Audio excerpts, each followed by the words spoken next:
And now it's time for Ag Geek Speak with GK Technologies, Sarah and Jody. In the fields again. I just can't wait to get in the fields again. The life I love is spreading potash for my friends, and I can't wait to get in the fields again. No, I can't wait to get in the fields again. Welcome back to Ag Geek Speak. We are so excited for this week's episode, and we have a very special guest who is now a recurring guest of the show, Mr. Kyle Okke with Agile Agronomy out of Dickinson, North Dakota. We're very happy to have you here today, Kyle. Well, I'm really happy to be here. Thanks for inviting me along the ride one more time. One more time. And we have a really fun topic to visit about today. So often when we're talking about precision agriculture concepts and variable rating different products, we're talking mostly about fertilizer or seed, those kinds of things. But, you know, it feels to me like herbicides and pesticides are kind of the last final frontier to really get that precision concepts involved. And Kyle has been working with his independent crop consulting business and his customers on doing variable rate residual herbicides. So we're very excited about this topic and can't wait to scratch the surface and visit about it. Excellent. Yeah, that's, last frontier is a fun way to say it. I feel like there'll be more frontiers in precision ag, but this is definitely the one that I think it makes a ton of sense why we're doing it. I mean, just applying different rates of residual herbicide, that this is all driven off of not that it would be cool to do or that we need to put a higher rate somewhere to try to get more weed control. It's not around that. It was more around that we have all these sensitive crops to particular herbicides that we need to go, is there a way? Well, we always govern the rate of certain things. So Western North Dakota, Eastern Montana, well, all of North Dakota, into Montana, anywhere that grows sunflowers, anywhere that grows field peas, dry edible beans, lentils, chickpeas, even though I don't think chickpeas are really that sensitive to a lot of these herbicides. But let's just say things that fall in the pulse crop category, soybeans would definitely fall in this one, I think. But those specialty crops, we don't have post-emergent stellar options to use, so we rely real heavily on a pre-emerge, and so it's like that necessary evil. But everyone kind of out west, we govern our rate on, we're looking at every one of those like low organic matter, eroded hillsides, and we go, I don't want to lose all these hillsides. Even though those are low-yielding areas, it just drives you crazy. Like, I don't want to do that because the herbicide works really good, but then the crop canopy is so compromised that it ends up being a weedy spot later. And it's like, we got to do something different. And okay, I want to back up for 1 second here and go back to talking about the crop mix that you're talking about where we place this, because I know a lot of your perspective is from Western North Dakota, and yet at the same time, this is a concept that I think, based on how we've talked about it, can really get applied in a lot of different places. Anywhere. In Eastern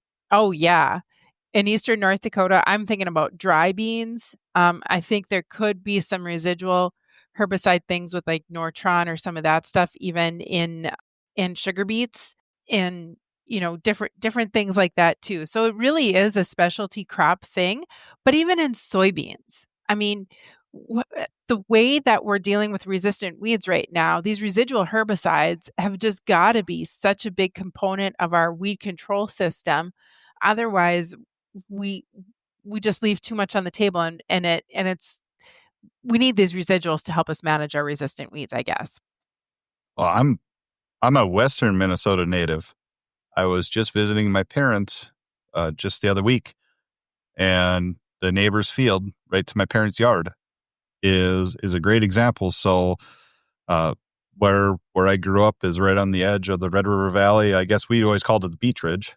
It's the Beech Ridge of Glacial Lake Agassiz. And so you get this mix of some beautiful loams, and you have a lot of these gravel and sand veins that come up to the surface. And if you look on an aerial map, or you just open your eyes and look around, like from my parents' yard, if I look directly to the north, there's a huge dragline gravel pit that they have there. And then if I think of my school bus route as a kid, gravel pits lined all over the place out there. The property that my parents live on is a reclaimed gravel pit. So No kidding. So you go from this like absolutely beautiful, dark, deep loam to just a pure skeletal sand all in the same field. And so you go from high organic matter to no organic matter, and you have like all these giant variances there. And so, yeah, soybeans, you think of stuff that's really sensitive to, low organic matter. A lot of your group 14s, your, like metrobuzins, stuff like that are going to be sensitive. So yeah, soybeans have an absolute play in this too, in my opinion. So your dad's a Absolutely. big gardener. Does he garden on the sand too, or is that outside of the? Most of the sand soil types we have on ours are now just planted to grass, so they're just Okay. native pasture now. We used to try to farm that. We'd irrigate that some, but no, it's Oh, actually stop. a Galinden series that so it's a really nice. That's really nice stuff. Yeah, it's a really nice soil that they he has his 10 acres of garden, and he still does. Beautiful. I just ask because I think any of us that work in agronomy now and have taken some time to think about differences in soils I think all of us look at our surroundings a lot differently now, right? Like Kyle, you mentioned, the gravel pits that you drove by when you were growing up. And now you understand that that's an artifact of glaciation in the glacial lake. Mhm. But I think that's all of us, right? Like I think about where I grew up. My mom gardened in a garden that after she irrigated it for so many years doing farmer's market, like it got really cloddy, right? We were introducing sodicity to the garden, and that didn't, hit me until later. And I bring that up because like this is what we're talking about, these differences that we see and appreciate as we are in fields longer or cover a different area. We start to see that everywhere we go, no matter if it's, a part of North Dakota or, someplace like Indiana or Illinois, these differences are everywhere. And not only do they have the potential to affect just yield, but other things that we apply to the soil too, like herbicide, these factors that are in the soil, these differences, that affects how those herbicides. Absolutely. And I think another thing that's changed over time in agriculture, generally speaking, is, our equipment has grown in size and we are farming larger fields. We've combined fields from the past. And so within that, we probably have, the larger the field size is, the more opportunity there is to have differences with the soils within that area. And so it makes it very hard sometimes to have that flat rate going over these large fields. And I mean, you're from Western North Dakota, Kyle, so I'm sure that you see some of these larger fields Oh yeah. all the time out there. Oh gosh, yeah. There's farmers I work with that I've got fields as small as 10 acres in size, and I've got fields as large as the very largest field that I do personally work with is like 1,640 acres or something like that. So That's a big field. and that's not it is a very big field, and it's not an outlier. There's actually multiple fields that are of that size. I mean, they're just like you said, farming in a more arid region, it's an economy of scale for a lot. And if you are fortunate enough to pick up either land that you're renting that's adjacent to other land you rent, I mean, if you have a cattle operation, keeping fence rows and all that stuff makes sense. Sometimes landlords are goofy about stuff like that, and they like to keep their fence rows even though they're completely obsolete from keeping cattle in. And that exists. But then you have others that are like, God, it's such an eyesore. It's like, we just like that cleaned up. And then they're like, hey, tear out the fence rows. And that makes farming way more efficient to have those fence rows out of there. And fields have gotten bigger. And managing how you do things is very different. So a field that maybe had been 3 different fields in the past is one field now. And so that's where like the variable rate anything has made absolutely a ton of sense, because when you have small fields, you're kind of the chance of that being all the same soil type, all the same parameters is a lot better. The bigger it gets, it just, the more variability you start to introduce, and just going in with a flat rate anything doesn't necessarily make sense. But yeah, that's where it gets to like the herbicides and the weed control thing. I'll preface this as, it birthed out of seeing all of your zone soil test results. And so you get an idea, like for us out here, these were the general trends. And it wasn't like a standard, like this wasn't a one size fits all trend, but you saw this trend a lot, and you still see it a lot.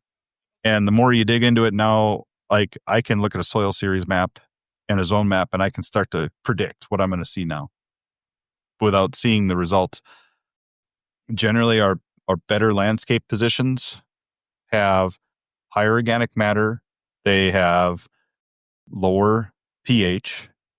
And then the textural class is just whatever the textural class is, depending on the soil series. And then as you move up in landscape positions, so here we don't have a lot of pancake flat fields. We've got a lot of rolling topography. And as you go up in the landscape position, you start to get some more coarser ground, because over time it has eroded just because of farming. No matter how good we are at our no-till practices, you have sloughing off of organic matter and topsoil material, and you're closer to the parent material. And so you have coarser soil textures. Also, those areas, because you're closer to the parent material, are a lot higher pH. And there's this general trend of lower organic matter, higher pH, coarser soils in all of these high landscape positions. And it's not like that on every single field everywhere, but it's a pretty solid trend in a lot of fields. And then as you got into the really productive areas, the organic matter really increases, the pH really decreases, and you generally have just a heavier soil anyways. And so you start to look at like a label of a lot of, we'll just pick on Spartan. That's the name brand. The name brand Spartan gets used on sunflowers and field peas, chickpeas, dryable beans in some circumstances, flax, safflower. I mean, it's like the specialty crop residual herbicide, pre-emergent residual herbicide. And everyone will say, well, that's just Spartan. When every hilltop burns up after a rain, or, like everything looks like it comes up decent initially and then really starts to pucker up and get hurt later.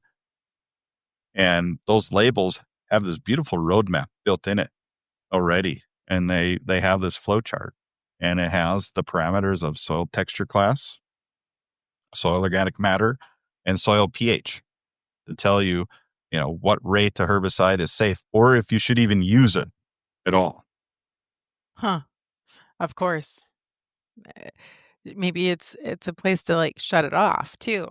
Yep. And that's kind of a bridge that I think I'll be crossing more as time goes. But that's where it birthed the idea of just like, well, everyone's like, well, yeah, we should be variable rating this, but it's like, how do you make that work?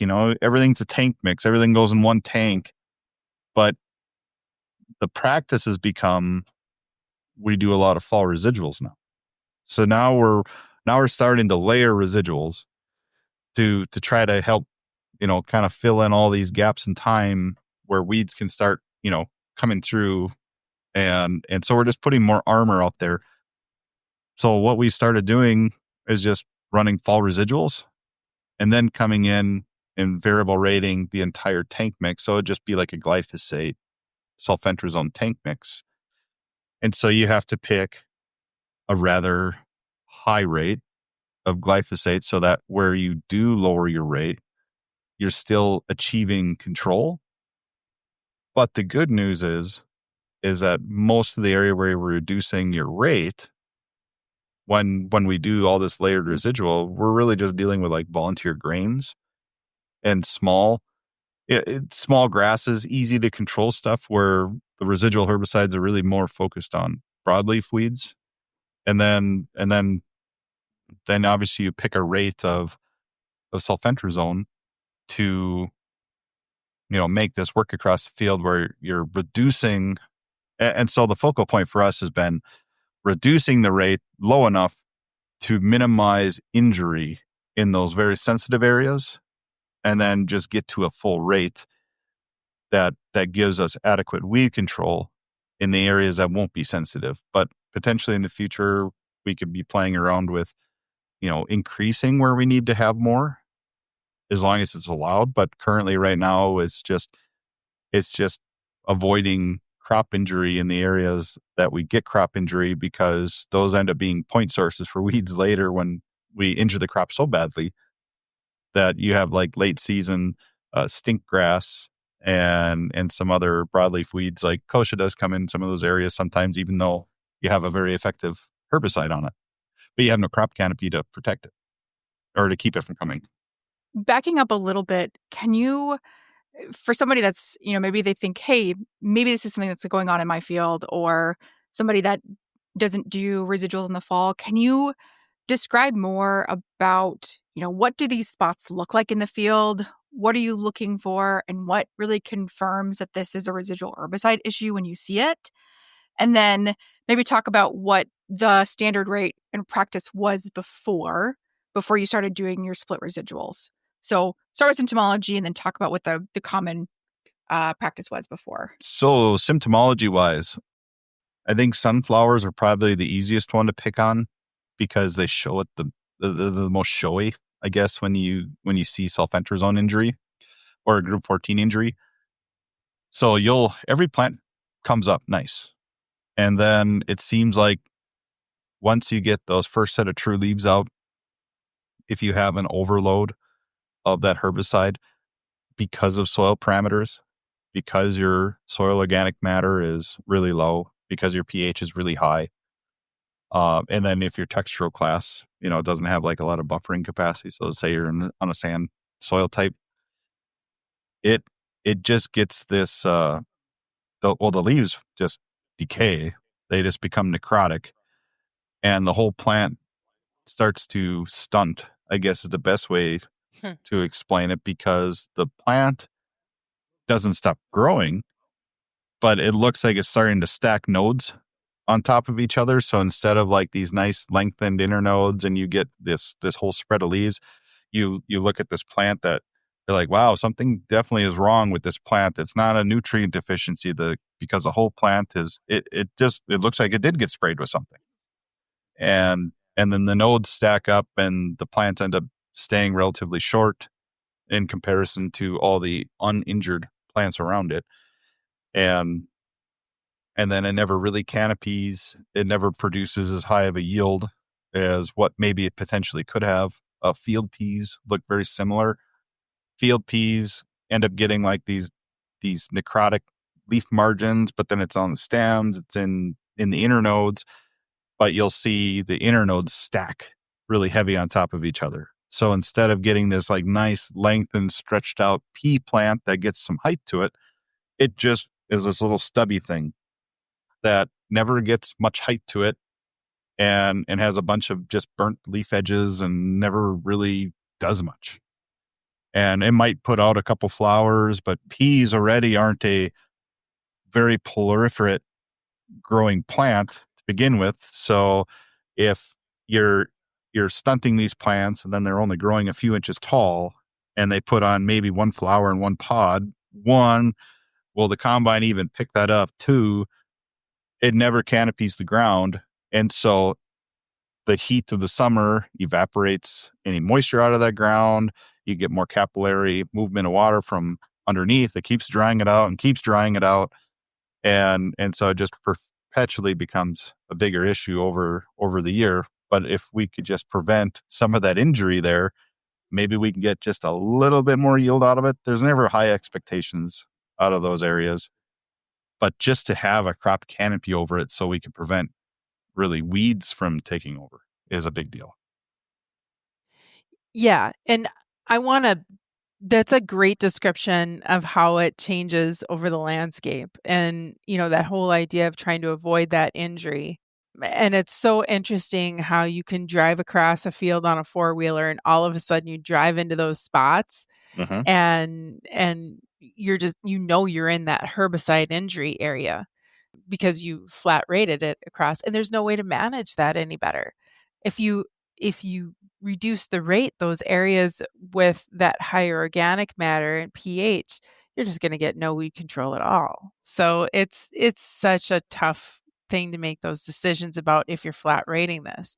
But I want to back up for a second and talk about that tank mix of, for example, sulfentrazone and glyphosate, because essentially what you're doing with this application is you are both burning down weeds that have emerged Mm-hmm. with the glyphosate, and you're also applying that sulfentrazone, hopefully, to get that residual activity. I'm sure it's burning the weeds that are up too and helping with the activity of the glyphosate a little bit, but primarily we're leaning on the glyphosate for that post weed activity, and the sulfentrazone is for a residual. And I think it's important for us to think about precision herbicide applications in particular from a different perspective when we're talking about post-emerge weeds, post-emerge applications versus, pre and residual herbicide applications. And I think that's, because it's tough to reduce those rates for those post-emerge herbicides. We don't want to be creating weed resistance out there. So I don't know if you have any thoughts on that, or if you've thought about that at all. Or That's the catch-22 of this whole thing. That's where, at least for us, what has made this more successful is the use of fall residuals, so that the weed spectrum we're dealing with, we can overcome with the reduction of the post-emergent herbicide that's in the tank mix. So that's a key component of it. If you are not applying a fall residual, then it's wide open what you could be dealing with in the spring. And for us, the big driving weed, which it is for most of North Dakota and into Montana, is kochia. And so you're really trying to manage that. If you have any of that coming up post, or that's coming up and you have to rely on your post spray, we're going to be in a lot of trouble. So the idea is that we're trying to eliminate the field of majority or all of that, so that it's never seeing the sunlight. It's always, just a seed. That's the idea behind it. But yes, there's could, that kind of a practice give problems with other weeds if you're using reduced rates, like say a glyphosate, that already have resistance issues and other weeds already. So yeah, you have to be very cognizant of that. It's going to be a field by field thing. You definitely can't be just making blanket recommendations and running with it like that either. It definitely takes it's this group we're speaking with, precision ag isn't a perfect cookie cutter thing you can do with every single field, right? Like you can't just say, yeah, this farms 40 fields and we're going to just do the variable rate exactly the same for every field. It's like, that's not true. You're going to pay special attention to certain things on a fertility basis and how you're going to variable rate. And you go, yeah, maybe the corn seed population we're going to do different on this field versus this field. Like this sand here has a very shallow clay base, so it holds actually some decent moisture and does really well. And we could put higher populations here, but this is like sand with gravel, sublayer underneath, and we won't grow any. So anyways, I'm just saying, like, so when it comes to the herbicide thing, it still takes some of like the active field knowledge to go like, yeah, you know what? We were talking about doing the variable rate thing all in one tank mix. No, you got to go and make, if you want to do this variable rate thing, you might have to make two different passes. So are there fields that you have actually done that, where you have recommended that that second, to do a burn down application separately? So actually, we had a combo. And it was, so a lot of the sunflowers this year with one of my farms, that's exactly what we did. So we had our pre like seeding burn down, and we had a lot of broadleaf weeds already coming.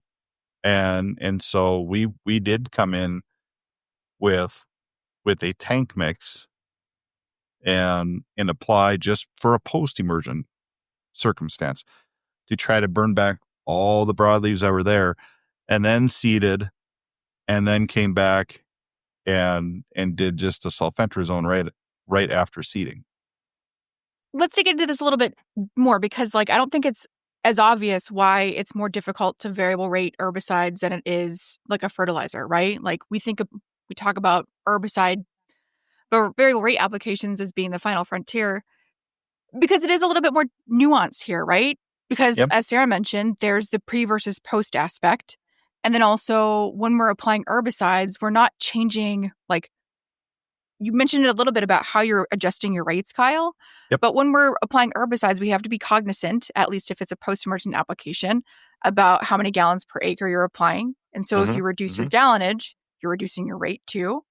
But for post-emergence, GPA is very important. Whereas for residual herbicides, the GPA isn't as important. You mean gallons per acre? Yeah, the gallons per acre for GPA. So I think you were getting into that, Kyle. But I just wanted to make that clear for everybody, too, about why it's a little bit more nuanced when we talk about varying our rates of herbicides. There certainly is more nuance there. Yeah, absolutely. Yeah, you couldn't, well, here's a really good example. So say you're someone, and this has become a lot more common practice, that they like to tank mix sulfentrazone and paraquat together. So the variable rating I've been doing is via glyphosate, and and I didn't really mention that before. So we're variable rating the entire water volume.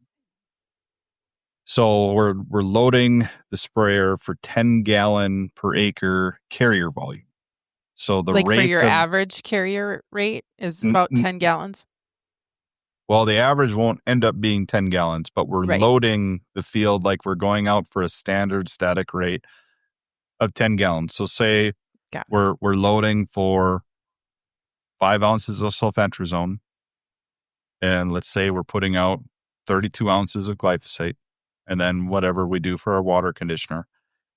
And then we're variable rating. And what's your carrier rate at that? At 10 gallon. At 10 gallons. At 10 gallons. So you're loading the sprayer, assuming that you're going to do 10 gallon spraying at those particular rates.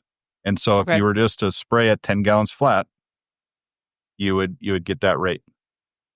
And then what we've been doing is cutting back the water volume. So we'll go to 5 gallons of applied water volume over those sensitive areas, which, sure, we get half of the particles out there, but we also get half of the applied residual and half of the volume. So we're applying half of the amount of herbicide over those areas.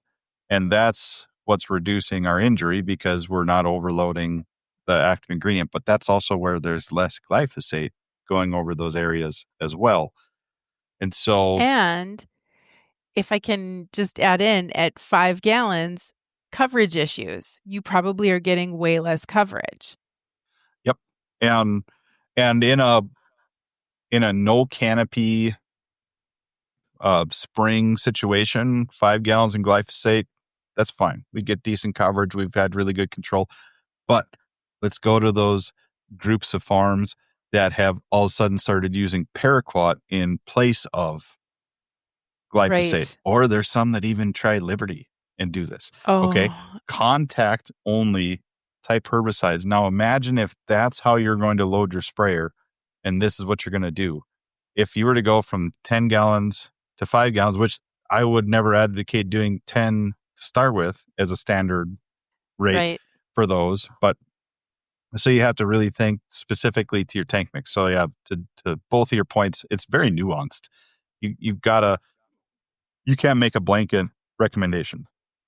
what you're saying then is that coverage component when you're using like those contact herbicides like Paraquat and Liberty, it's so critical. So if you're going to start variable rating based on the carrier volume out there, you're really going to impact how those contact herbicides perform.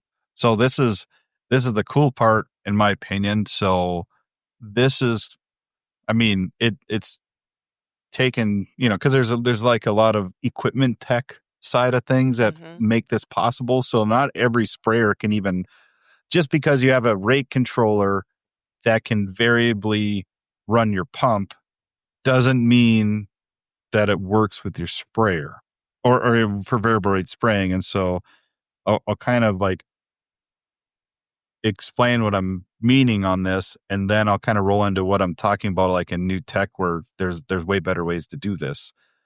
So it starts with just the conventional sprayer. And so the conventional sprayer is just saying you have a water tank, you have a pump hooked up to that tank, and then it's going out to the spray boom. And the whole spray boom is going to see the same amount of pressure applied to it through that pump. And you can have your variable rate controller that's in your cab, or that's controlling the flow through that pump.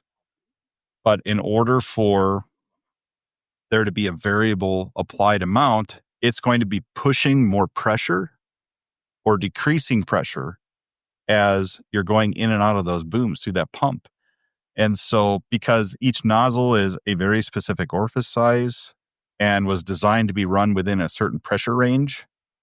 And so if you take a conventional sprayer and now you're decreasing or increasing pressure, anyone that runs a sprayer goes, yeah, either you collapse your pattern to where it looks like raindrops coming out of the spray boom to increase, and everyone that sprays sees this because they get to a sensitive border. What's the first thing they do? Lower the booms, drop the pressure.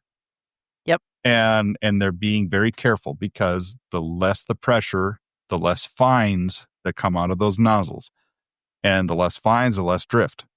And so you're really lowering your you're making big drops, not very good coverage on those areas. Now, let's say you're speeding up in the field. Well, but your rate control is always compensating for things. So when you speed up in the field, it's increasing the pressure running through the pump, or it's increasing the water volume going through the pump. It's the same exact orifice sizes it's the same output size, the same holes that are coming out of the spray nozzles. So it's a higher pressure. So it's pressurizing. And then you're running more water through those, which is going to make higher pressure, more pounds per square inch, whatever, coming through each one of those nozzles. And that's going to shear that water even more. And then this is where it takes that same droplet and then all of a sudden explodes it into tons of little fine droplets. And so now if you started, that just happens through the variability of not being able to maintain speed in a field. So yeah. And so that's some of the challenges that you were facing with a conventional sprayer when you were doing this? So yeah, and we didn't even attempt it with a conventional sprayer, just knowing that knowledge, but even just just going through like a liquid system for doing variable rate fertilizer. So I've got guys that do side dressing or running liquid through their planter, not starter, but like I've got one that has a conceal system from Precision Planting and he applies all his 28% that way. So we have to, and then we do a lot of top dressing, too, where we have to run as a conventional system because we're just running such a sheer volume through there. Oh, sure. And so to maintain your target rate, like with those huge volumes of water going through there, they're slamming back on their hydro. They're really speeding up depending on the areas they're in. And so it's pretty taxing on the operator when they're trying to maintain like target rates on that. And so when it comes to spraying, it's a way smaller volume. It'll keep up with it. The pumps will. But what you're seeing is a collapsed pattern and then just pure fog coming out of the back. And there's a lot of implications that come with that those droplet changes are totally going to impact how the spray works, especially on weeds that are emerged, but it's still going to affect the coverage on the ground and all the rest. Yeah. We're going to talk next time on the next episode about how we can work with the mechanics of actually getting into making the spray work. We haven't even talked about how to map this out yet. So we're going to have Kyle back for a second episode where we can talk about more of the mechanics behind this whole concept of variable rate residual herbicides. So thank you for joining us, Kyle. We can't wait to talk to you next time. And with that, at GK Technology, we have a map And an app for that. No, I can't wait to get in the fields again.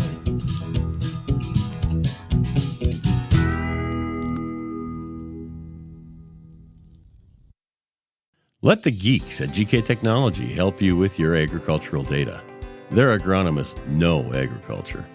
When it comes to creating soils and zone maps to maximize yields in your fields, you can trust the people with decades of experience in site-specific agriculture. Everyone at GK Technology has a background in agriculture, so they know what makes a farm run, and they speak your language.